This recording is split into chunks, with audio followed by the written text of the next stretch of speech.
everyone, welcome to another edition of Roshock's Comics. Today we will be taking a look at Superman / Batman, Supergirl. Now, this story was originally written in 2004 by Jeff Loeb with art by the great Michael Turner, and it was originally printed in the issues Superman / Batman number 8 through 13. Our story begins with Batman investigating the floor of Gotham Harbor, where a meteorite has landed.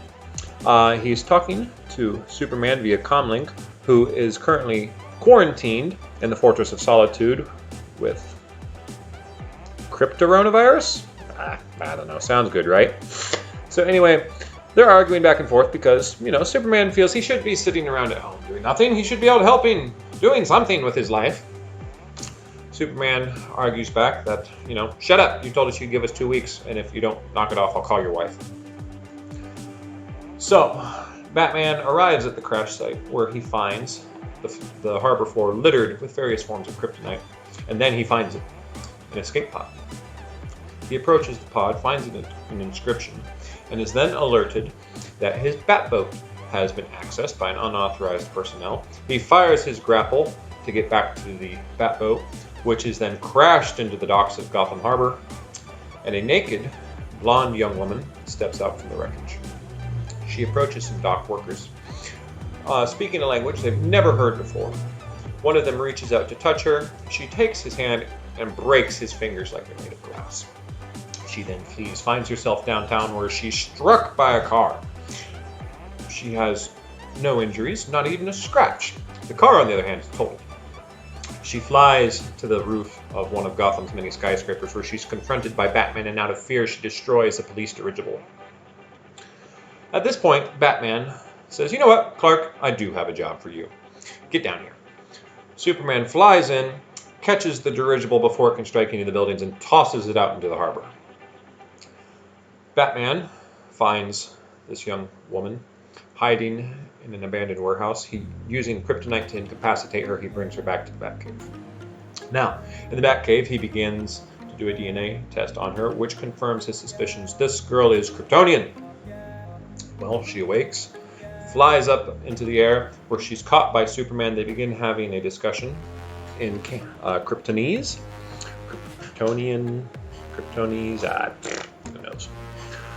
It's a very lengthy discussion, at the end of which Superman reveals that this young woman is actually his cousin, Kara Zor-El, one of the few surviving members of planet Krypton. Now, Superman accepts this as fact, with no hesitation. Not a second thought does he give it. Batman, on the other hand, thinks that perhaps there could be a ploy. Perhaps she's another clone like Superboy. Perhaps she was created by Brainiac or Luthor to infiltrate them and destroy them from within. They begin investigating the craft. They translate the inscription on the side of the craft, which reads, "This vessel carries my daughter, Kara Zor-El, from the now dead planet Krypton. Treat her as you would your own child, for you will see the treasure she will be for your world." Now, Clark and Bruce have a little discussion as to whether or not they've translated treasure properly. Of course, Clark thinks, of course it's treasure. Look at her. She's my cousin. Of course she's a treasure to the world. Whereas Batman is of the opinion that, maybe treasure could be translated as terror. And this is an argument that carries on through the entire story arc. Well, cut to the planet Apocalypse, the throne world of the Dark Lord Darkseid. We see Granny Goodness observing a competition for the new leader of Darkseid's personal bodyguards, the Furies. The new prospective captain fails. She's slain by her would-be subordinates. Darkseid, being displeased, informs Granny Goodness that she is to go to Earth and bring him the girl that has just landed there. Back on Earth, we see Clark Kent walking through the streets of Metropolis with Kara in hand. He's taken her shopping, showing her some of the joys of Metropolis, trying to teach her a little bit the world that she can now call home with him.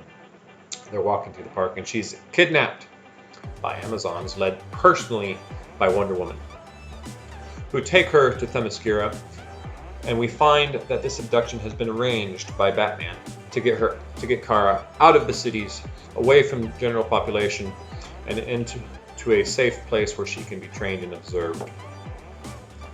Well, boom tubes open up on Themyscira. Darkseid's army come through from the other side. They attack the Amazon and our heroes who do battle with them.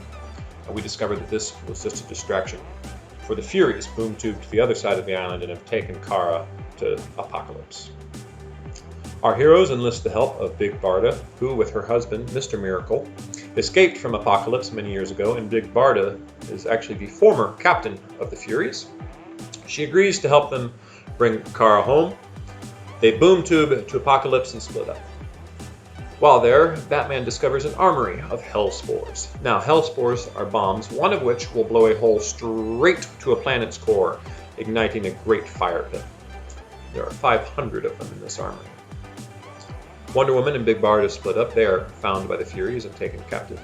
Superman goes straight for Darkseid's throne room, where he finds Darkseid sitting on his throne with Kara, dressed in apocalyptic garb, standing at his side. She has been turned. She is the new captain of his Furies. He orders her to kill Superman, a request that she tries to carry out seemingly gleefully. Superman and Kara are engaged in pitched battle. Feeling he has no other way to defeat her, Superman takes out a kryptonite ring that he keeps in a lead-lined pocket on his belt, slips it onto his hand, and with the words, "This breaks my heart," ferociously strikes her with the ring. At this point, Batman shows up, himself taking on Darkseid. He tells Darkseid to let them all go and take Kara back to Earth, or he will detonate all 500 Hellspores on Apocalypse. Darkseid calls his bluff, saying there's no possible way you can detonate them, they are encrypted.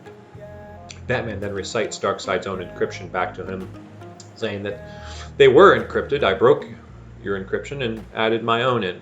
They are now under my control. Darkseid relents and allows them to go home, giving his word that he will leave Kara alone. They take Kara back to Themyscira, where her wounds are nursed. Her and Superman then go to the Fortress of Solitude, where he presents her new Supergirl costume. They fly to Kansas to meet the Kents. At the Kents, they are met by Darkseid himself, who, upset at his vanquishing on his home planet, has returned to take out his wrath on Kara. He fires his Omega beams at her, and turns her into a pile of ashes. Enraged, Superman attacks him. Taking their fight to the stars, they do pitched battle in space above Earth. Superman takes Darkseid, holding his face against the sun. Darkseid finally surrenders.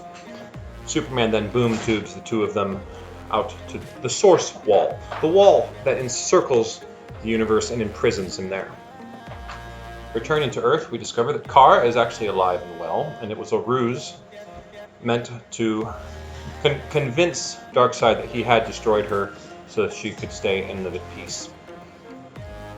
Now, Superman tells her that he's sorry for trying to manipulate her into living the life that he wished for her, and tells her that whatever life she chooses, he will respect the choice and do everything he can to help her.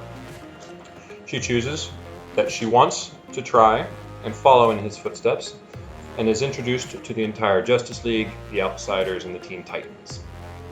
And the story ends, again, we see the inscription that was on the craft, and Supergirl in her new Supergirl uniform flying through the sky. As a whole, I thought the book was very well done. Of course, Michael Turner being one of my favorite artists. It flowed very well, was fast-paced, there really weren't any dull moments.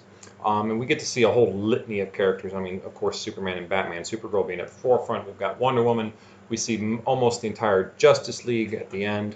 It was really a great book. If you get the chance to pick it up, please go ahead, grab it. And the artwork, I mean, it's just phenomenal. So, all right, with that, we're done for the day. I hope you guys enjoyed the video. Please click like and subscribe for more. Give us a comment. Tell us what videos you'd like to see in the future. Have a good day. Bye.